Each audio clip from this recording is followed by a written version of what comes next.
এখন তো প্রত্যেক দিনই প্রায় বৃষ্টি হচ্ছে, তার উপরে রয়েছে তালের সিজন। এই বৃষ্টির দিনেই তালের পিঠে খেতে বেশ ভালো লাগে।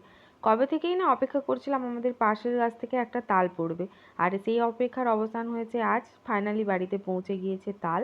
তো মা এখানে পিঠে বানানোর জন্য তালটাকে ভালো করে পাল্প বের করে রাখছে। আমি এখানে করে রাখলাম চালের গুঁড়ো, আর বাবা এখানে করছে নারকেল কোড়া।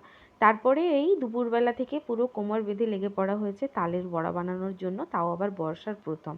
চালের গুঁড়োর সাথে তালের পাল্প, চিনি, ময়দা, সুজি, কালো জিরে, মৌরি সমস্ত কিছু দিয়ে ভালো করে পুরো মেখেছিল। অনেকক্ষণ ধরে না এটা মাখতে হয়, পুরো ভালো করে একবারে নরম তুলতুলে একটা ব্যাটার করেছিল। তার উপরে অনেক ভরে ভরে নারকেল দিয়েছিল। অনেকেই বেশি করে নারকেল দেওয়া তালের বড়া খেতে আমার বেশ ভালো লাগে।